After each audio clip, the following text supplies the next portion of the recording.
Go live is the culmination of any digital transformation, and there's a lot of challenges that come along with go live. But what exactly should you expect during a software implementation go live? That's what we're going to talk about here today.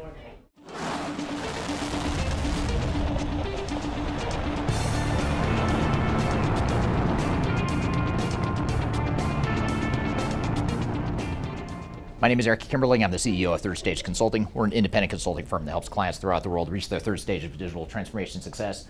And when we're helping clients through their digital transformations or their ERP software implementations, we generally lead up to that magical moment where we go live with new software. However, go lives are often fraught with risk, and there's a lot of challenges that come along with go lives. So what I want to do today is unpack and talk about what exactly can you expect during go live. And be sure to stick around until the end of this video, because not only am I going to talk about what to expect during go live, but I'm also going to give you a couple solutions on how to mitigate risk during your go live to make sure that you are successful coming out of your implementation. Before we dive too far into today's content, I want to invite you to learn a little bit more about Third Stage Consulting, who we are and what we do. I've included a link to a video right here that describes Third Stage in a bit more detail. It talks about our story, our history, our philosophy, our clients, our service offerings, and that sort of thing. But in general, what Third Stage Consulting does is we're an independent and tech-agnostic consulting provider. We help clients through their entire digital transformation life cycles, beginning with digital strategy, software evaluation and selection, all the way through and including implementation planning, implementation readiness, and the actual implementation itself. We're technology agnostic, so we only represent our clients' best interests. We do not represent software vendors. But having said that, we work very closely with software vendors, all the leading players that you can imagine we've worked with, both in helping clients evaluate and select them, but also in helping clients implement those solutions as well. So we have a very broad, objective, agnostic view of the market that is meant to really represent your interest as you go through your digital transformation. I also encourage you to scan this QR code right here to get access to our resource center. This resource center has a ton of information, a ton of ebooks that are free. You have access to top 10 software rankings, playbooks for how to make your project more successful, guides to change management, YouTube videos, all kinds of stuff that are going to help you through your digital transformation. So I encourage you to scan this QR code to get access to those resources. And please feel free to reach out to me directly to brainstorm ideas about your project. Even if it's just informally, you want to bounce around some ideas and get some informal advice, I'd be happy to spend some time with you. So feel free to reach out to me. I've included my contact information below. You can also find it in the description field of this video as well.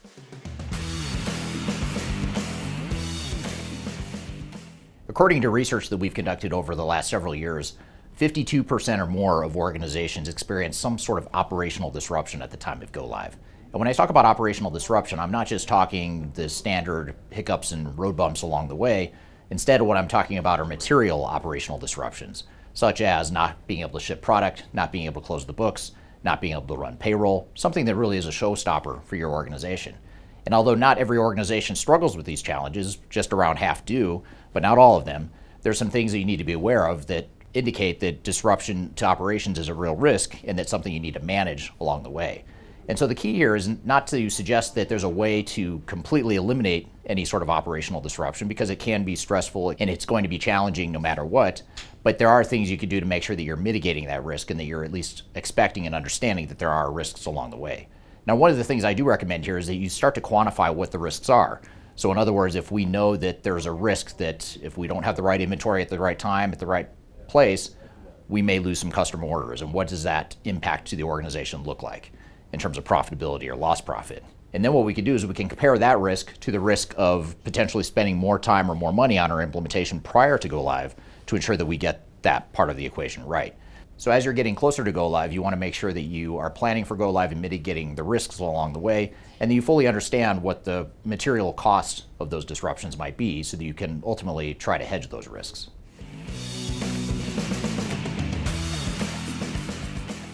Now, while operational disruption is very common during go-live events, we have to look at what the root cause is. What is the root cause of why there's operational disruption?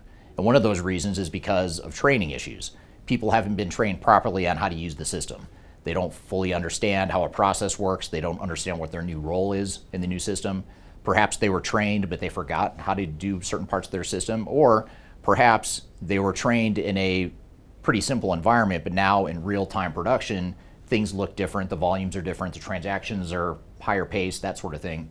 So whatever the reason, we want to make sure that we understand that there are training issues along the way that typically are the root cause of some of the operational disruptions that organizations experience at the time of go live. Now, one of the best ways to circumvent this risk is to make sure that you do a training readiness and an organizational readiness assessment before you go live.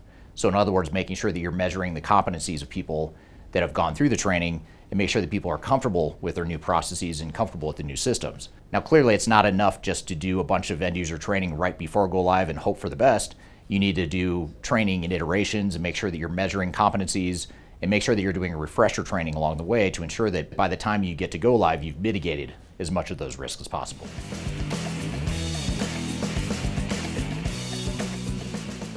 Data issues are another really common disruption during go live.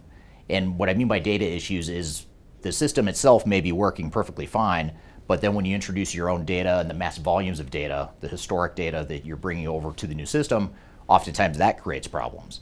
So it's important to make sure that you start on your data process, the data cleanup, the data mapping, the data migration. Make sure you do all of that as early as possible in the process so that by the time you get to testing, you're actually testing using real data and real volumes of data as well. And it's not just the data itself, the static data you're bringing over from your old systems. You also have to look at the data management processes that you're incorporating into the new environment. So in other words, you don't want to just introduce clean data into a new system only to have it corrupted by people that are following the processes in the wrong way. So this is where data governance comes into play, very tightly defined processes on how we manage master data, transactional data, to ensure that we're keeping a good handle on the data so that all that time and effort we put into cleaning it up to move it over to the new system pays off in the form of data that stays clean, even post-implementation. So data issues are something that's a very common disruption and a very common point of contention during go lives, and it's something that needs to be mitigated along the way.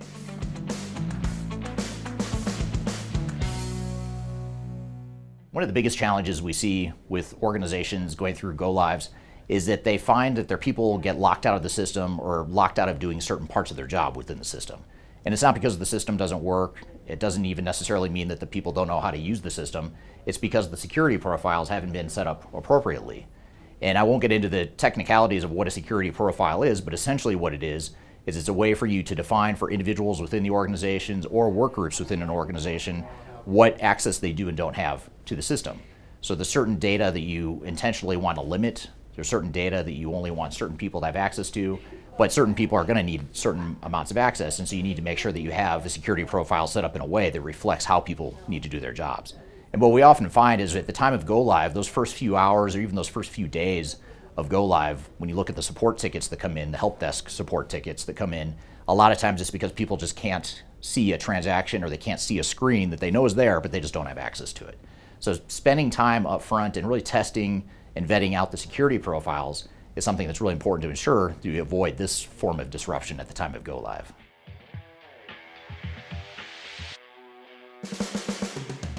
Now, oftentimes you go live, you've spent all this time doing system testing, user acceptance testing, conference room pilots. You feel really good about the way the system is working, only to find that there's bits and pieces of the system that just aren't working the way you thought they would. For whatever reason, you get into a real live production environment and the system isn't performing the way you want it to. In these cases, it could be that there is a flaw with the technology. Now, I will say that the flaws with the technology are typically not as common as some of the other challenges that I've talked about so far in this video, but they are still real common issues that need to be addressed. So this is where we look at, do we have the software configured the right way? Is there some form of customization we need to do that will allow us to perform our process better? Are there reports that we need to develop that we don't currently have, that we didn't plan for, that we need now? So there's a good chance that you are going to have to make some sort of modifications to the technology post-go live once you see how the system is working, no matter how well you've tested it along the way. So be prepared for that phenomena as well, which is the need to potentially adjust and pivot on the way the technology was deployed in the first place.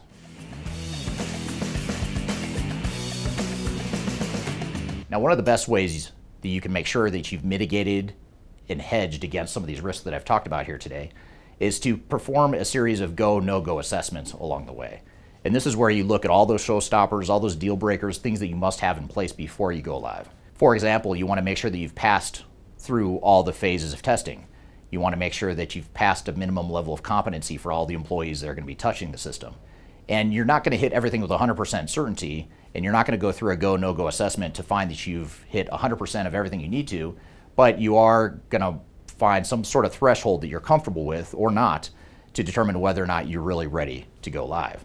And again, not only is it a matter of assessing whether or not we're ready for the go live, knowing that we're not ever going to be 100% ready, by the way, but we want to look at how ready are we and also what are the risks? How can we quantify the risks of what we're facing? If there's a form of customization, let's just say, that's still being worked out, it's a bug in the system, it's some form of customization that hasn't been fully vetted or tested yet, and it's a critical part of our supply chain or it's a critical part of our order processing to satisfy customer demand, then it may be that that is a high enough risk that we're not willing to move forward taking on that risk. However, if it's a less important business process or it's a less disruptive potential impact, then it might be that, yep, we're not ready in this one area here, but we're willing to move forward knowing that the other 99% or whatever the number is ready for go live. So it's a matter of understanding, assessing, and quantifying objectively, by the way, how ready you are in terms of what you have and haven't accomplished that you should have accomplished by the time you go live, as well as the material impact and the quantifiable impact of those risks if they should materialize.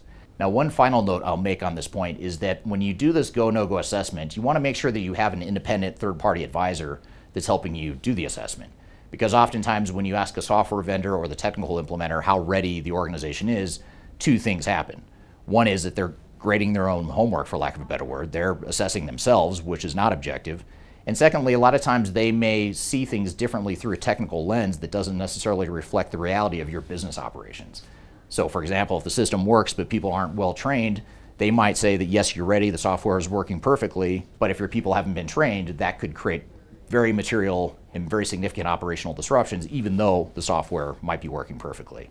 So that's something to keep in mind too, is to make sure you're objective and you use a third-party expert to help you assess the readiness of your go live. And that's something that independent tech agnostic organizations like my company, Third Stage Consulting, can help with as well. So I hope this is providing you some guidance on what to expect during go live. Now certainly there's a lot of excitement that builds around go live and there's a lot to look forward to, but I want to provide a realistic view here today of some of the downside risks and the way you can manage those risks, and also just be prepared and what to expect. Go lives rarely go perfectly, and there's a lot that we've learned from past go lives that I'd be happy to share with you if you'd ever like to bounce around ideas or brainstorm ideas related to your upcoming digital transformation go live. So if you found this information useful, and hope you have a great day.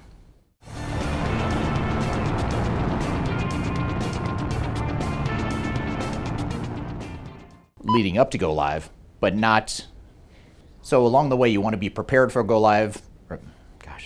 For example, you want to make sure that you've passed all the forms. Oh, what's that word? That's not the word. Now one final note I make, So as you're getting closer to go live, you might want to, Oh my. wow.